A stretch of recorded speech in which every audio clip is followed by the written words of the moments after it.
नमस्कार बच्चों। आज हम पढ़ने और समझने वाले हैं क्लास 9th एसएसटी सामाजिक विज्ञान की वर्कशीट नंबर 77 यानी कि कार्यपत्रक संख्या 77 को।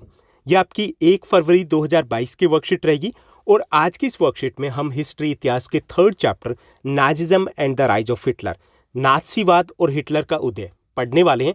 इस चैप्टर की कुछ वर्कशीट पहले भी हम डिस्कस कर चुके हैं, हालांकि उस वक्त हमने कंसेप्ट को उतनी डिटेल में डिस्कस नहीं किया था।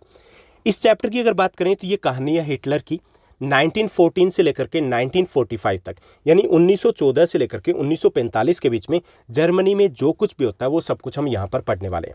हम ये पढ़ेंगे, समझेंगे कि कैसे हिटलर जो फर्स्ट वर्ल्ड वॉर में एक सैनिक के तौर पर भाग लेते हैं और वो सेकेंड वर्ल्ड वॉर तक आते आते विश्व के सबसे बड़े, सबसे ताकतवर या शक्तिशाली लीडर में से एक बन जाते हैं, जर्मनी के चांसलर बन जाते हैं। कैसे होता है ये सब कुछ, ये हम यहाँ पर समझने वाले हैं। तो चलिए शुरुआत करते हैं हम आज की इस वर्कशीट की। सबसे पहले हम बात करेंगे फर्स्ट वर्ल्ड वॉर की और फर्स्ट वर्ल्ड वॉर का जर्मनी के ऊपर क्या प्रभाव पड़ा। फर्स्ट वर्ल्ड वॉर 1914 से लेकर के 1914 से लेकर के 1918 तक ये चलता है। हालांकि जब प्रथम विश्व युद्ध फर्स्ट वर्ल्ड वॉर की शुरुआत होती है तो किसी भी देश ने नहीं सोचा था कि इतना लंबा चला जाएगा, क्योंकि इसमें जो जीतने वाले देश थे उनको भी बराबर का ही नुकसान उठाना पड़ा था, क्योंकि उनकी भी उम्मीदें नहीं थी कि इतना लंबा खिंच जाएगा और सब कुछ बर्बाद हो जाएगा, तहस नहस हो जाएगा। इसमें एक साइड में जो देश थे फर्स्ट वर्ल्ड वॉर में वो थे रूस, अमेरिका, फ्रांस, ब्रिटेन जो विजित राष्ट्र थे, और दूसरी साइड में थे जर्मनी, टर्की यानी कि तुर्की और ऑस्ट्रिया हंगरी। और इन देशों को यानी कि तुर्की, ऑस्ट्रिया हंगरी और जर्मनी को हार का सामना करना पड़ता है और इसका सबसे बड़ा जो प्रभाव पड़ा था वो पड़ा था जर्मनी के ऊपर। अब जर्मनी के साथ 1919 में एक संधि, वर्साई की संधि है, वो की जाती है और जर्मनी को उस युद्ध के लिए, प्रथम विश्व युद्ध के लिए जिम्मेवार ठहराया जाता है। और युद्ध का हर्जाना वाइमर गणराज्य पर थोपने से जर्मनी के लोगों में प्राज्य का अपराध बोध, यानी कि प्रथम विश्व युद्ध के बाद क्या होता है कि वर्साई की संधि होती है, और जब वर्साई की संधि होती है तो वर्साई की संधि में जर्मनी को जिम्मेवार माना जाता है कि भाई युद्ध आपके कारण हुआ है, हमारा जो भी नुकसान हुआ वो नुकसान आप भरने वाले हो। और जर्मनी के ऊपर एक बड़ा भारी जुर्माना लगा दिया जाता है। उतना बड़ा जुर्माना था कि उसका काफ़ी बड़ा हिस्सा माफ़ कर दिया गया था, तो भी 2008 में जाकर के वो जुर्माना भर पाया था जर्मनी। सोचिए, इतने वर्ष लगे थे जर्मनी को वो फाइन भरने के लिए। तो एक बड़ा जुर्माना है वो लगा दिया जाता है और इससे जर्मनी के जो लोग थे उनमें प्राज्य का अपराध बोध था, यानी कि जर्मनी के लोगों को लग रहा था कि ये सब कुछ किसके कारण हुआ। उन्हें लग रहा था कि जो वाइमर गणराज्य है, जो नई सरकार बनी थी, कब, जब फर्स्ट वर्ल्ड वॉर है वो खत्म हो चुका था, तब नई सरकार बनी थी, उन्हें लगा कि ये सरकार निकम्मी है, कमज़ोर है, कुछ बोल नहीं पाई, इसलिए हमारे लिए इतनी बड़ी भयानक स्थिति आ गई है। राष्ट्रीय अपमान के साथ हर्जाना चुकाने की वजह से आर्थिक स्तर पर भी अपंग हो चुका था। अब जर्मनी के हालत क्या हुए, एक तो ये कि प्रथम विश्व युद्ध से सब कुछ हिल चुका था, यानी उनकी इंडस्ट्री स्पॉइल हो चुकी थी, बर्बाद, डिस्ट्रॉय हो चुकी थी, उनका व्यापार था वो डिस्ट्रॉय हो चुका था। जब संधि हुई तो संधि के तहत उनके ऊपर जुर्माना लगा दिया गया था, उनसे जितने भी उपनिवेश थे वो छीन लिए गए थे, उनके जो संसाधनों से के लिए महत्वपूर्ण जो इलाके थे वो इलाके, राइन घाटी जो थी वो उनसे छीन ली गई थी। तो वो एक तरीके से आर्थिक तौर पर कमज़ोर हो चुका था जर्मनी। साथ ही साथ एक प्राज्य का अपराध बोध भी था, लोगों को लग रहा था कि हमारा तो इसमें एक तरीके से कि प्राज्य नहीं बल्कि हमारा अपमान किया गया है, उनको ऐसा लग रहा था। इस अपमान के साथ साथ आर्थिक स्तर पर इतना ज़्यादा कमज़ोर हो चुका था जर्मनी कि दोबारा से उठना उसके लिए मुश्किल था, क्योंकि ऐसा कुछ उसके पास रहा ही नहीं कि वो दोबारा से उठ खड़े हो सके। और वाइमर गणराज्य के जो हिमायती थे उनको नवंबर के अपराधी कहकर उनका खुलेआम मजाक उड़ाया जाने लग गया, यानी कि क्योंकि नवंबर में जाकर के ये संधि होती है, जो वर्साई की संधि होती है, तो इसलिए उसके लिए जिम्मेवार किसको माना गया, वाइमर गणराज्य को। और वाइमर जो गणराज्य जो थे, कौन से थे, जो डेमोक्रेट्स थे, एक तरीके से जो लोकतंत्र के हिमायती थे, उनका अपमान किया जाता था, उनका मजाक उड़ाया जाता था, उनको कहा जाता था नवंबर के अपराधी, नवंबर क्रिमिनल्स, कि आपके कारण ये सब कुछ हुआ है। इस मनोदशा का 30 के दशक के शुरुआती राजनीतिक घटनाक्रम पर बड़ा गहरा प्रभाव पड़ा। हालांकि ये घटनाएं कब हो रही थी, ये 1919-20 के आसपास हो रही थी, लेकिन इसका जर्मनी की आगे की जो राजनीति थी उसके ऊपर बड़ा प्रभाव पड़ा, क्योंकि यहाँ पे लोगों ने दो चीज़ों को देख लिया था। पहले यहाँ पर राजतंत्र था, ओके, जब युद्ध की शुरुआत हुई उसको वो देख चुके थे, जिसके कारण जर्मनी की युद्ध में हार होती है। उसके बाद सारी स्थिति बिगड़ चुकी थी, रायता फैल चुका था, लेकिन वो रायता फैलने के बाद वाइमर गणराज्य वो सत्ता में आता है तो वो सारा जिम्मे किसके लगता है, वो जिम्मे लग जाता है वाइमर गणराज्य के यानी कि लोकतंत्र के। तो लोकतंत्र भी यहाँ पर जो आइडिया था वो लोगों को ज़्यादा पसंद नहीं आया, उन्हें लगा कि लोकतंत्र की सरकार बड़ी कमज़ोर सरकार होती है। अब मौका किसको मिला? अब एक ही चीज़ रह गई थी, वो थी डिक्टेटरशिप, तानाशाही। यानी कि यहाँ पर वो भूमिका बन रही थी किसके लिए? हिटलर के लिए, कि हिटलर जैसा नेता कोई मिल जाए और वो आगे देश को लेकर के जाएगा। राजनीतिक घटनाक्रम जो आगे का होता है वो इन्हीं घटनाओं पर आधारित था। अब समाज में एक और बदलाव आया, समाज की सोच बदल गई। अब समाज में सिपाहियों को आम नागरिकों के मुकाबले ज़्यादा सम्मान दिया जाने लग गया, क्योंकि अब एक ही चीज़ जर्मनी के जो लोग थे उनके मन में थी कि हमें बदला लेना है, कैसे भी करके बदला लेना है। इसलिए अब वो ज़्यादा इंपॉर्टेंस दे रहे थे किसको? सैनिकों को। ज़्यादा इंपॉर्टेंस दे रहे थे किसको? उन लोगों को जो आक्रामक दिखते थे, ताकतवर दिखते थे। और ज़्यादा इंपॉर्टेंस दी जाती थी कि पुरुषों को, कि उनको आक्रामक होना चाहिए, ताकतवर होना चाहिए, मर्दाने गुणों वाला होना चाहिए। और जो पब्लिक लाइफ थी उसमें बेरोजगारी, भूखमरी, ऐसी चीज़ें कहीं पीछे छूट गई थी। अब किसके ऊपर जोर था? आक्रामक फौजी प्रचार और राष्ट्रीय सम्मान प्रतिष्ठा, इन चीज़ों के ऊपर ज़्यादा जोर था। बाकी चीज़ें गौण रह गई थी, बाकी चीज़ें कहीं पीछे छूट गई थी। यानी पूरा माहौल बदल गया। अब सारा फोकस था बदला लेना है। इसलिए कहा जाता है जो वर्साई की संधि थी इतनी ज़्यादा कठोर थी कि उसी ने सेकेंड वर्ल्ड वॉर के बीज बो दिए थे। अगर ये इतनी कठोर नहीं होती, शायद जर्मनी वाले ना सोचते कि हमें बदला लेना है। अगर ऐसा नहीं सोचते तो शायद दोबारा हिटलर ना आता। अगर हिटलर नहीं आता तो जो सेकेंड वर्ल्ड वॉर नहीं होता, और सेकेंड वर्ल्ड वॉर अगर नहीं होता तो 6 करोड़ लोग जो सेकेंड वर्ल्ड वॉर के दौरान मारे गए थे वो शायद ना मारे जाते, वो बच जाते। तो ये सब कुछ हो रहा था फर्स्ट वर्ल्ड वॉर के बाद जर्मनी में। इसके साथ साथ वहाँ पर कुछ और भी हलचलें हो रही थी। नए राजनीतिक विचारों का उदय हो रहा था जर्मनी में, यानी कि नए नए विचार थे वो आ रहे थे, कि क्योंकि पहले के जो विचार थे वो ज़्यादा अच्छे लगे नहीं लोगों को। तो जर्मनी में रूसी क्रांति से प्रेरित होकर के बहुत सारे शहरों में मजदूरों और नाविकों की सोवियत बननी शुरू हो गई थी। जैसे रूसी क्रांति है तो उसका प्रभाव तो निश्चित तौर पर पड़ना ही था, और उस वक्त प्रभाव पड़ने की संभावना ज़्यादा हो जाती है जब कुछ भी गड़बड़ चल रहा होता ना। हमारे साथ भी होता है कि जब हम थोड़े से परेशान होते हैं तो किसी की बात आसानी से हम मान लेते हैं, क्योंकि हमें लगता है कि यहाँ कोई सॉल्यूशन हो। ऐसा ही कुछ जर्मनी के लोगों के साथ था। तो यहाँ पर वो रूसी क्रांति से काफ़ी ज़्यादा प्रभावित थे। कई सारी सोवियतें बनाई गई थी। समाजवादी या डेमोक्रेट्स या कैथोलिक गुट थे, उन्होंने वाइमर में राजनीतिक परिवर्तन के प्रयास किए थे। मिलकर के उन्होंने प्रयास किए थे कि कुछ बदलाव आए उस सरकार में। यहाँ पर स्पार्टकिस्ट थे, उन्होंने जर्मनी में कम्युनिस्ट पार्टी की नींव रखी। इसके बाद कम्युनिस्ट जो साम्यवादी थे और समाजवादी थे वे एक दूसरे के कट्टर दुश्मन बन गए। यानी कि यहाँ पर नए विचार तो आए, लेकिन नए विचार में से कोई भी विचार ऐसा नहीं था जो ज़्यादा मजबूत होता, जो हावी हो जाता, जो बाकी विचारों को दबा पाता। ये विचार आपस में टकराने लग गए थे।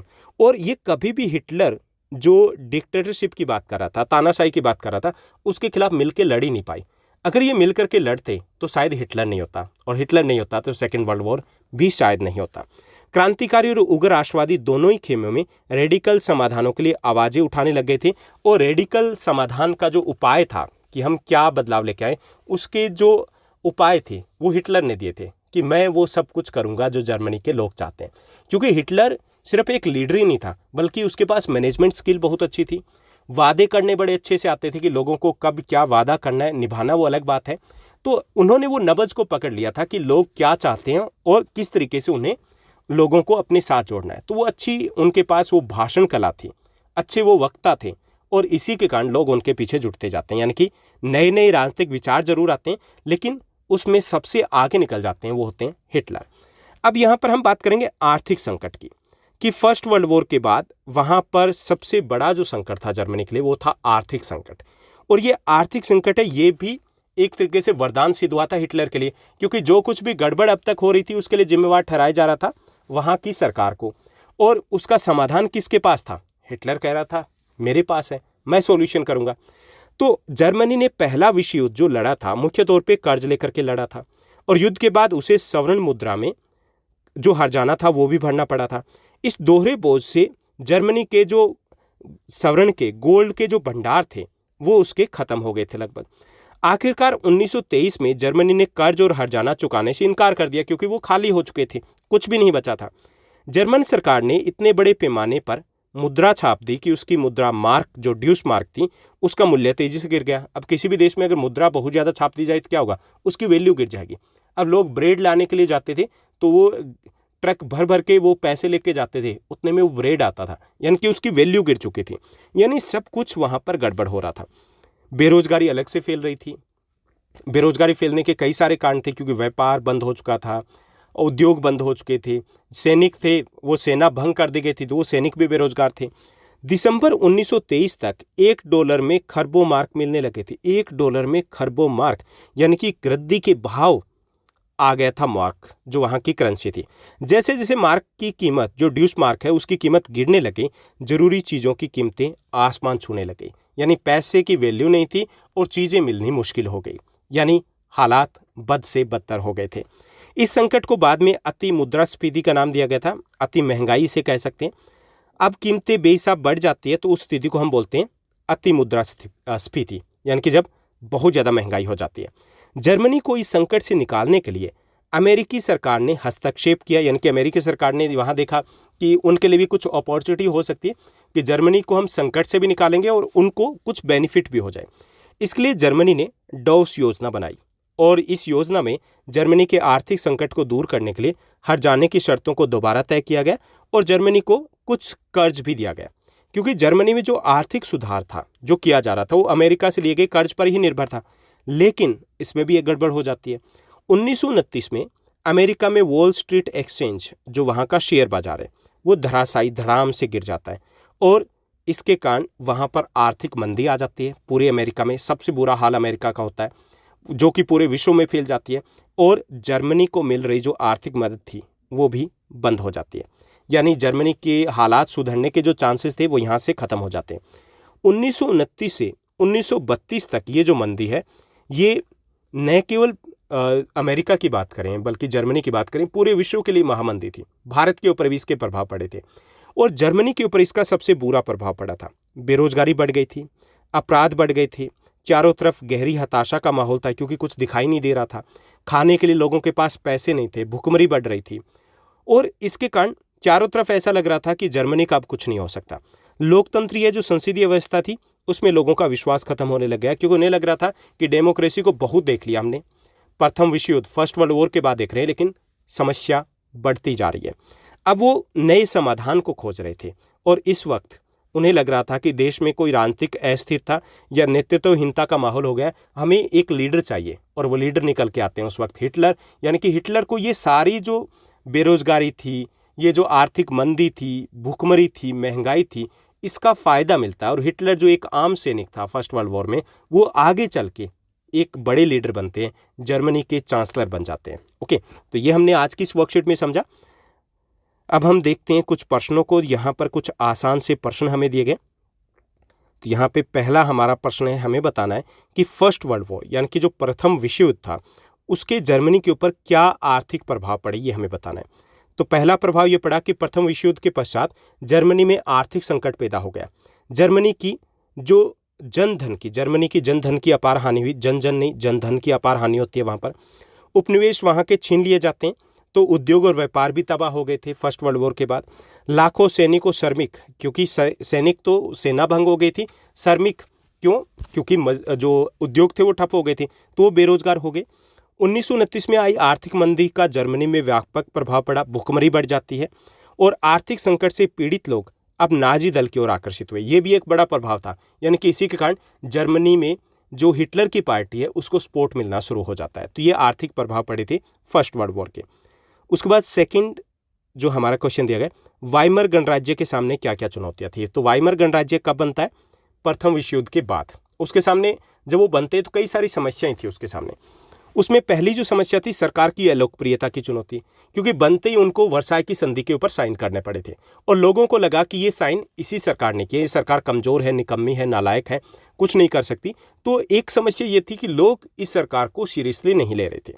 दूसरी समस्या थी बेरोजगारी की चुनौती, कि बेरोजगारी में बहुत ज़्यादा बढ़ोतरी हुई, क्योंकि सेना भंग कर दी गई थी, तो सैनिक और उद्योग ठप हो गए थे, तो वहाँ से भी श्रमिक बेरोजगार हो गए थे। तो जर्मनी में उस समय लगभग 60 लाख के आसपास लोग बेरोजगार हो गए थे। तो ये भी एक बड़ी चुनौती थी। तीसरी थी महंगाई की चुनौती। महंगाई भी बेतहाशा बढ़ती जा रही थी। लोगों के लिए रोजी रोटी का 2 वक्त की रोटी का जुगाड़ करना मुश्किल हो रहा था। तो ये भी एक बड़ी चुनौती थी उस सरकार के सामने कि महंगाई को कंट्रोल में लाया जाए। चौथी चुनौती थी आर्थिक विकास की चुनौती। जर्मनी आर्थिक विकास की उस पटरी से नीचे उतर चुका था, उसको वापस पटरी पे लेके आना था और ये भी एक बड़ा चैलेंज था इस सरकार के सामने। तो ये 4 बड़ी चुनौतियां थी। उसके बाद थर्ड हमें क्वेश्चन दिया गया, तीसरा हमारा प्रश्न दिया गया कि प्रथम विश्व युद्ध के बाद जर्मनी में आए नए राजनीतिक विचारधाराओं के या विचार जो थे उनके क्या कारण थे, क्यों नए विचार थे वहां पर पॉपुलर हो रहे थे। पहला रूसी क्रांति का प्रभाव था, उसके कारण कई सारे नए विचार आए, जैसे समाजवादी विचार या साम्यवादी विचार थे, उनको बढ़ावा मिला। दूसरा ये था कि जर्मनी के बदतर आर्थिक हालात बदतर हो चुके थे, इसलिए भी लोग चाहते थे कि हमें कुछ नए ऑप्शन मिले, तो इसलिए भी नए विचारों को लोकप्रियता मिलनी शुरू हो गई। तीसरा, जो तात्कालीन सरकार थी वो फेल रही थी, इससे भी लोगों को लगा कि हमें नए ऑप्शन है वो तलाशने चाहिए, इसलिए भी नए विचार है उनका विकास होता है वहाँ पर। उसके बाद चौथा हमारा प्रश्न रहेगा, फोर्थ जो क्वेश्चन दिया गया कि प्रथम विश्व युद्ध के बाद जर्मनी में किस तरह से सामाजिक विचारों को प्राथमिकता दी जाने लग गई थी, ये हमें बताना है। तो प्रथम विश्व युद्ध के बाद जर्मनी में समाज में सिपाहियों को आम नागरिकों के बजाय ज़्यादा सम्मान दिया जाने लग गया, पहला ये बदलाव आया। दूसरा बदलाव आया कि इस बार प्रचार होने लग गया कि पुरुषों को आक्रामक ताकतवर होना चाहिए, इस बात का प्रचार होने लग गया। राष्ट्रीय सम्मान और आक्रामक फौजी प्रचार के सामने बाकी चीज़ें कहीं पीछे रह गई थी, गौण हो गया था, यानी बेरोजगारी या भुखमरी महंगाई की कोई बात नहीं कर रहा था, बात कर रहे थे कि हमें बदला लेना है। ओके, तो ये बदलाव आया वहाँ के समाज में। उसके बाद पांचवा हमारा प्रश्न है जो कि आसान है कि यदि कोई सरकार प्रतिवर्ष हर वर्ष नोट छापती रहे, लाखों रुपए छापती रहे, तो उसके क्या परिणाम निकलेंगे, ये हमें बताना है। तो यदि कोई सरकार प्रतिवर्ष लाखों रुपए छापती रहे तो मुद्रा का मूल्य गिर जाता है, उसकी कोई वैल्यू नहीं रहती। ओके, तो ये थी हमारी आज की वर्कशीट।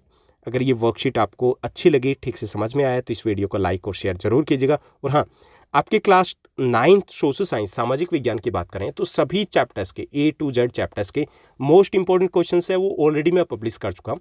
1 मार्कर क्वेश्चन कौन से एग्जाम में आएंगे, आपके 3 मार्कर कौन से आएंगे, 5 मार्कर कौन से आएंगे, मैथ वर्क में कौन से आएंगे, तो वो सब कुछ हम पहले ही पब्लिश कर चुके हैं ईजी लैंग्वेज में। अगर आपने इन वीडियो को नहीं देखा तो क्या करना है, आपको प्लेलिस्ट में जाना है, वहाँ पर आपको क्लास 9 सोशल साइंस के मोस्ट इंपॉर्टेंट क्वेश्चंस की एक प्लेलिस्ट मिलेगी, वहाँ पर आपको ये सभी चैप्टर्स हिंदी और इंग्लिश मीडियम में मिल जाएंगे। आज के लिए बस इतना ही। Thank you, bye bye, have a nice day.